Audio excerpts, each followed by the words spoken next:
శ్రీమాత్రే నమ. జయ గురు దత్తాత్రేయ నమ.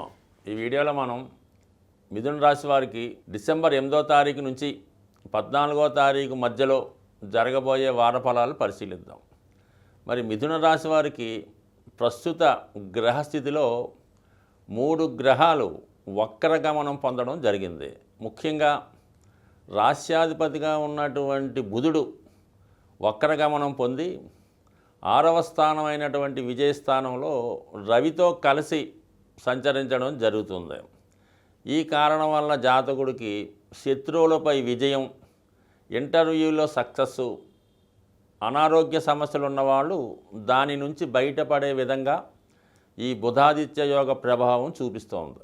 అలాగే ఎవరైతే ఈ రాశిలో ఉన్నటువంటి విద్యార్థులు స్కాలర్షిప్ గురించి కానీ చిన్న చిన్న పార్ట్ టైం ఉద్యోగాల కొరకు ప్రయత్నం చేస్తుంటే వారి యొక్క ప్రయత్నం సఫలీకృతం అయ్యే అవకాశాలు చాలా బలంగా ఈ వారం వారికి, అంటే ఎవరైతే ఉద్యోగ ప్రయత్నం చేస్తున్నారో అటు విద్యార్థులు కావచ్చు, నిరుద్యోగులు కూడా అవచ్చు, వాళ్ళ అర్హతకు తగిన విధంగా ఏదో ఒక ఉద్యోగం వచ్చే అవకాశం ఉంది. మరి ఏదైనా పెద్ద పెద్ద ఇంటర్వ్యూలకు వెళ్తున్న వారికి కూడా రవి 6వ స్థానంలో ఉండడం వల్ల కంపల్సరీగా మీకు ఇంటర్వ్యూలో సెలెక్ట్ అయ్యే విధంగా ఈ గ్రహస్థితి చాలా అనుకూలంగా ఉన్నది.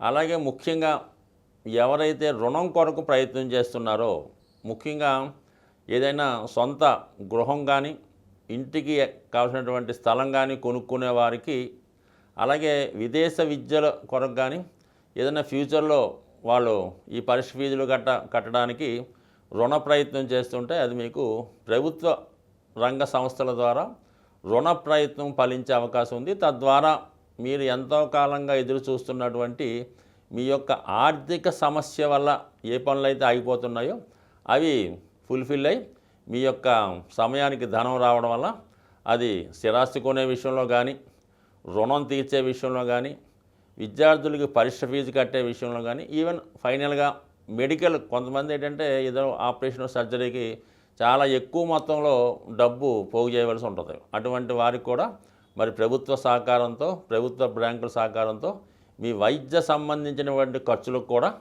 ఈ యొక్క గ్రహస్థితి అనుకూలంగా రావడం జరుగుతూ ఉంది. ఇక ముఖ్యంగా మరి ధనస్థానంలోనే సంచరిస్తున్నటువంటి కుజుడు లాభాధిపతిగా సంచరిస్తూ మరి ఈ వారం నుంచి వక్రగమనం పొందడం జరిగింది. మరి ఆ కారణం వల్ల జాతకుడికి ఏమైందంటే 100% మరి భూములపైన, స్థిరాస్తులపైన, రక్త సంబంధికుల ద్వారా మీ కుటుంబ అవసరాలకు కానీ, మీ యొక్క ఆర్థిక ఇబ్బందులకి తగిన ధనం రావడం జరుగుతుంది. అలాగే గతంలో మీరు ఏదైనా స్థిరాస్తి అమ్మే ప్రయత్నం చేస్తూ సరైనటువంటి ధర రాక ఆగిపోయి ఉంటే మరి ఈ సమయంలో తిరిగి మళ్ళీ మీరు మీ యొక్క స్థిరాస్తిని విక్రయించే ప్రయత్నంలో గతంలో అనుకున్న దానికన్నా ఎక్కువ మొత్తంలో ధనం వచ్చే అవకాశం ఉంది. కాబట్టి అంటే మీ యొక్క స్థిరాస్తిని అధిక ధరకు విక్రయించే విధంగా ఈ కుజుడు మీకు అనుకూలంగా ఉండడం జరుగుతుంది. సో ఇవన్నీ బాగున్నప్పటికీ కూడా అష్టమ స్థానంలో కుజగ్రహ ప్రభావం వల్ల జాతకులు ఏదన్నా ఒక స్త్రీతో విరోధం పెంచుకోవడం కానీ, లేదన్నా ఒక స్త్రీ యొక్క ట్రాప్లో ఇరుక్కొని కొన్ని అనుకోని ఇబ్బందులు ఎదుర్కోవలసి వచ్చే అవకాశం ఉన్నది. ఎందుకంటే అష్టమంలో ఉన్నటువంటి శుక్రుడి పైన ఈ కుజుని యొక్క దృష్టి పడడం వల్ల జాతకుడు ఏదో విధంగా ట్రాప్లో ఇరుక్కోవడం కానీ, ఏదో గతంలో ఎప్పుడో జరిగిపోయిన వాటిని మళ్ళీ ఇప్పుడు వెలుగులోకి వచ్చి జాతకుడిని అన్పాపులర్ చేయడం కానీ, బ్లాక్మెయిల్ చేయడం కానీ జరిగే అవకాశం ఉంటుంది. కాబట్టి సాధ్యమైనంత వరకు ఈ మిథున రాశి, మిథున లగ్నం వారు ఏదైనా వీడియో కాల్స్ మాట్లాడినప్పుడు కానీ 90% మాట్లాడకుండా ఉంటే మంచిది. అలాగే ఈ ఫేస్బుక్లో వాటి ద్వారా పరిచయం వాళ్ళతో చాటింగ్ చేయడం కానీ, మరి పరిచయం లేని వారికి సహాయం చేయడం కానీ, మీ ఫోన్ నెంబర్ ఇవ్వడం కానీ, ప్రయాణంలో ఎవరన్నా లేడీస్ మీకు మీ యొక్క ఫోను వాళ్ళు వాడుకోవడానికి ఇవ్వడం కానీ చేయడం వల్ల ఖచ్చితంగా ఏదో ఒక ఇబ్బందులు ఎదుర్కొని దానివల్ల మీరు అన్పాపులర్ అయ్యే అవకాశం ఉంది. కాబట్టి ఈ విషయంలో ఎస్పెషల్లీ స్త్రీల విషయంలో 100% జాగ్రత్తగా ఉండండి. అలాగే స్త్రీలైతే ఈ విధంగా ఏదో ట్రాప్లో ఇరుక్కునే అవకాశం ఉంది. కాబట్టి వాళ్ళు కూడా 90% పరిచయం లేని వారితో చాలా జాగ్రత్తగా ఉంటే మంచిది. ఇక యాస్టీజ్గా గురుగ్రహ వక్రగమనం జాతకుడికి వివాహం కొరకు కానీ, ఏదైనా శుభకార్యం కొరకు కానీ, విదేశ ప్రయత్నం కొరకు కానీ ధనం ఎక్కువగా ఖర్చు పెట్టవలసి ఉంటుంది. అంటే ముందుగానే డిపాజిట్ చేయడం కానీ దానికి తగిన విధంగా మీరు క్యాష్ చూపించడం కానీ జరుగుతుంది కాబట్టి దానికి తగు విధంగా ధనం సమకూరే అవకాశం ఉంది. అలాగే మరి పిల్లల యొక్క చదువు కొరకు కానీ లేదంటే ఎవరైతే వివాహం తర్వాత సంతానం కొరకు ఎదురు చూస్తున్నారో వాళ్ళు మెడికల్ ద్వారా సంతానం సాఫల్య కేంద్రాన్ని సంప్రదించవలసిన వారు కూడా ఈ సమయంలో సంప్రదించడం వల్ల మీ సంతానం యొక్క సంతానం కావాలనే కోరిక ఖచ్చితంగా నెరవేరే అవకాశం ఉన్నది. అయితే చాలా వరకు ఈ మిథున రాశి వారు వార ప్రారంభంలో అంటే ఆదివారం సోమవారం ఎక్కువగా ప్రయాణాలు చేయవలసి ఉంటుంది. ముఖ్యంగా మంగళవారం బుధవారం ఎటువంటి వివాదాల్లో చిక్కుకోకుండా జాగ్రత్త వహిస్తే మంచిది. మనసుని కంట్రోల్లో పెట్టుకొని ఎక్కువగా ఇటువంటి ఈ చెడు ఆలోచనల వైపు వెళ్లకుండా మంచి ఆలోచనలు చేసుకుంటే మంచిది. ఎస్పెషల్లీ మంగళ బుధవారాలు. గురువారం నుంచి ఆటోమేటిక్గా మీ యొక్క సక్సెస్ తిరిగి ప్రారంభం అవడం ఆర్థిక పరంగా అనుకూలత జరిగే అవకాశం ఉంది. ఈ వారం గ్రహస్థితి పరిశీలించినప్పుడు ఈ వార ప్రారంభంలోనే కుజగ్రహ వక్రగమనం, అలాగే బుధ గురుగ్రహాలు అంటే 3 గ్రహాలు వక్రగమనంలో పొందడం వల్ల, అలాగే నిరంతరం వక్రగమనంలో ప్రయాణించే రాహుకేతువులు అంటే మొత్తం మనకి 9 గ్రహాల్లో 5 గ్రహాలు వక్రగమనంలో ప్రయాణించడం వల్ల జాతకుడు ఏ పని ప్రారంభించినా కూడా ఆ పని 1-2 సార్లు చేస్తే తప్ప పూర్తయ్యే అవకాశాలు చాలా తక్కువగా ఉంటాయి. కాబట్టి ఏదైనా నిరాశ చెందకుండా ప్రయత్నం చేయడం మంచిది. బుధుడు వక్రగమనం వల్ల విద్యార్థులు చదువుపైన దృష్టి కాకుండా ఇతర విషయాల మీద దృష్టి పెట్టకుండా చదువు మీద దృష్టి పెడితే మంచిది.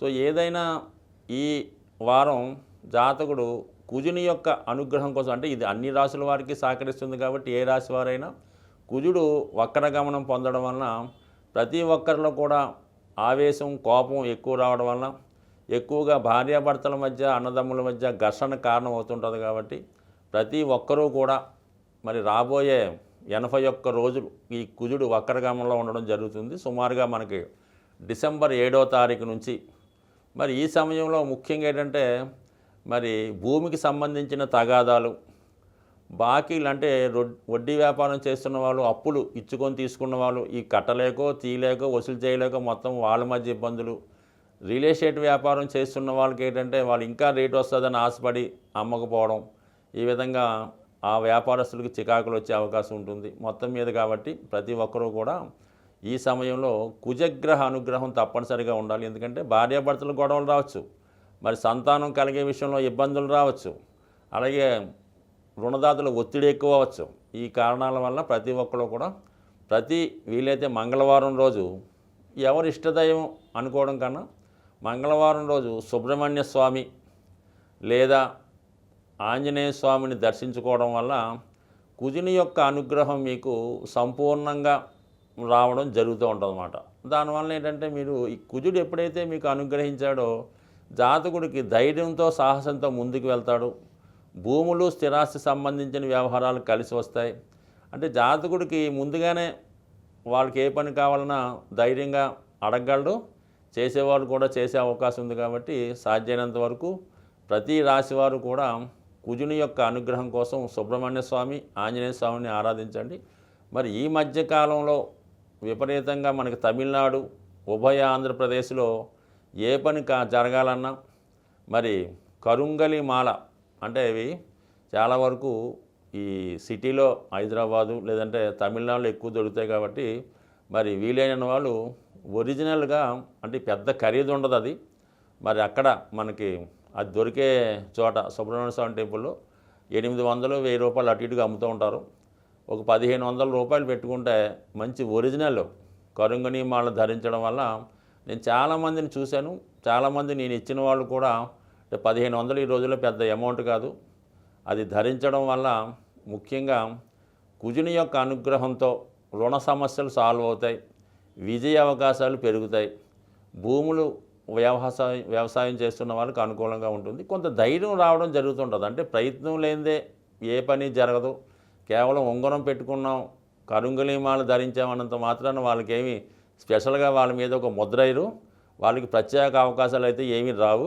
అయితే మీరు చేస్తున్నటువంటి ప్రయత్నానికి మీరు 90% ప్రయత్నం చేస్తే 10% అన్న ఈ అదృష్ట వస్తువులు లాంటి అంటే కరుంగలిమాల, స్ఫటికమాల, ఈ ఉంగరాలు కొంతవరకు మీకు ఒక 5% 10% సహకరిస్తాయి తప్ప అసలు ఏమీ ప్రయత్నం చేయకుండా మీరు కరుంగలి మాల కాదు కదా, డైమండ్ మాల వేసుకున్నా కూడా ఏ పని జరగదు. స్వస్తి.